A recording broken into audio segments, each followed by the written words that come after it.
me lords, me ladies, lend me thine ears. I stand before you now, at the turn of the tide, garbed in the robes of scholars, and whatever this thing is. Our futures stand but upon the tip of a sword, uncertain, exciting, with the opportunity to place the dark of ages past behind us, and embrace the dawn of a new world on this day of days. It is fitting then, that grand word should march such a grand moment, and what more powerful words than that which is blazoned in the works of Tolkien himself. I can but utter the passionate wisdom of Samwise Gamgee as he crosses the volcanic sands of Mordor on his ascension to Mount Doom. I know, it's all wrong. By rights we shouldn't even be here. But we are. It's like in the great stories, Mr. Frodo. The ones that really mattered.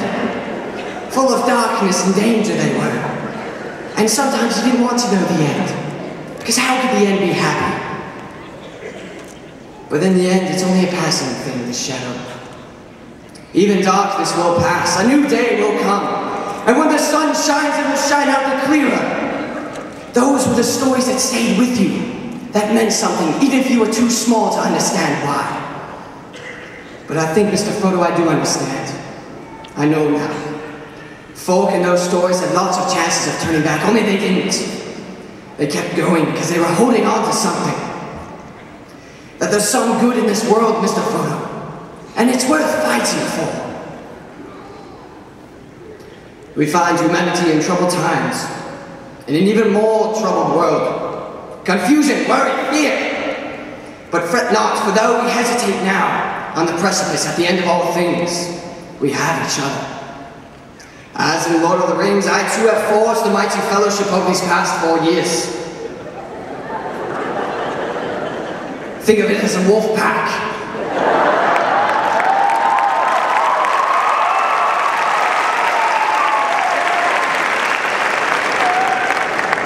I began this journey alone as a man afresh. A fresh man, if you will. Born to the mighty King William, son of Adley, and Queen Patricia, daughter of Rose and kin to the fierce Wilczynski clan. But a sophomore year came to pass. I found a brother, Devon, son of Carlos, leader of the Resendez tribe.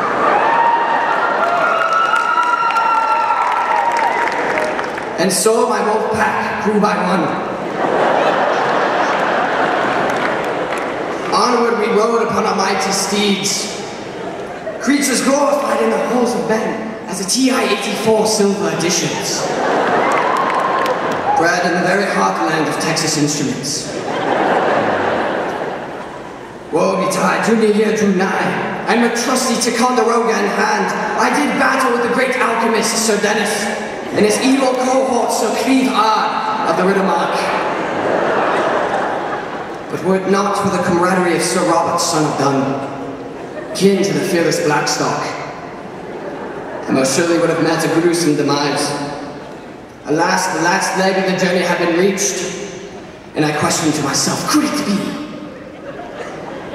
And now I know for sure, I just added another great man to my wolf pack. And so the fellowship grew in numbers as senior year commenced. Tyler, son of Kerwin, joined our ranks, as did Alan, Lord of the Grinders, followed by Sir Craig, firstborn of the Bournes. Yet surely life is not complete until I gaze in awe upon the breathtaking beauty of the fair Madeline, lady of the House of Rice. Nay, my troubles with mysterious female counterparts did not end there. For the songs of Lady Jacqueline from the very halls of Abernathy swept me off my feet, along with her fine maiden Jaina, daughter of Rupert. Then there was Lord Luke, master of the house of McCurry. I'm quick to catch your eye. And Lord Troy, heir to the noble throne of Lambert Safino. Even so, the wolf pack was far from complete. Nate, son of Wilson, Kristen, daughter of McVeigh, Haley, daughter of Huskins, Willard, son of Herbert, Jacob, fierce warrior of the Haviland House, Jordan, heiress of the House of Arthur, Josh, alpha male of the Wolf Clan, Kyle, Duke of the Stansel Court, Chelsea, daughter of Muncie, Caitlin, keeper of the gardens at Callahan, Lord Sam, protector of the fall realms of Rush, Daniel, son of Bailey, Cody, son of Bilodeau, Stormy, daughter of Gayton, Danny, guardian of the House of Bates, Matthew, son of Luce, Katie, fair maiden from the court of McWhirter, and whose skill in the art of dancing challenges that of Dionysus himself, and Lexi, fair nymph from the woods of Ladrick, who forsake immortality, choosing instead a mortal life to be shared with my brother Devin. Oh, I'm a god, joy fills my heart to see such a fellowship swell in numbers.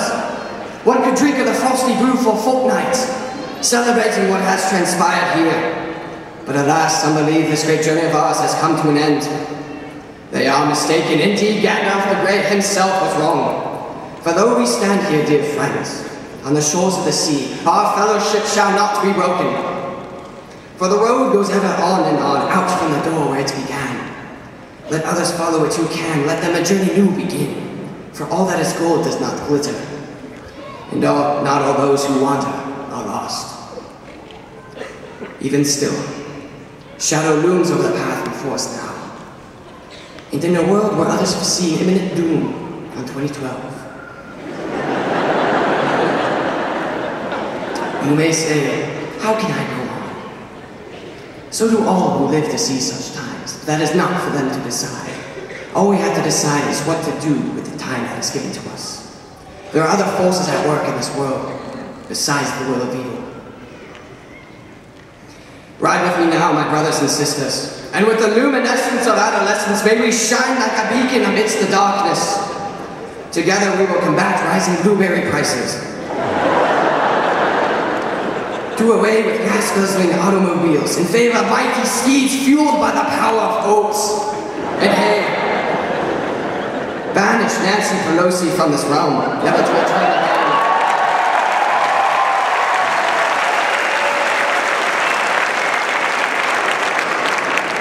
Bring back Pokemon. Make a Call of Duty franchise without Juggernaut or Painkiller. Tolerate pajamas in school. And appreciate the sweet nectar of Chick-fil-A milkshakes. This is my word, and as such is beyond contestation. By the power vested in me by my father, King William, and by all the witnesses here, I dub thee the class of 2011.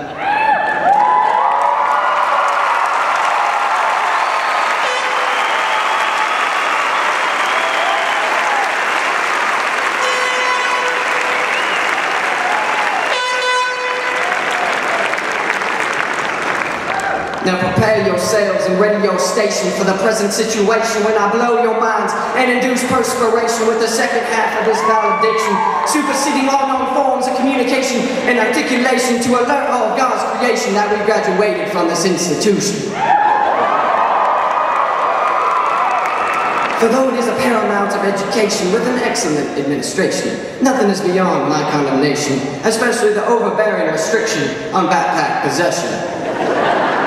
An offense for which they threaten confiscation, detention, and in-school suspension. My bag was taken while class was in session, and little did you know there was something fragile in my possession. The beautiful origami of Anna, my favorite Asian. Such a lovely creation could not be saved from obliteration, and you are sadly mistaken if you think you can escape persecution for this indignation. Do we live in a totalitarian nation whose suppression of self-expression goes as far as dress code violations? Can't even wear bunny slippers up in this location for fear of eternal damnation. Despite the obvious confliction with my personal convictions and those of the student population, Creekview is nonetheless a great institution, and I have nothing but admiration for Dr. Eddie.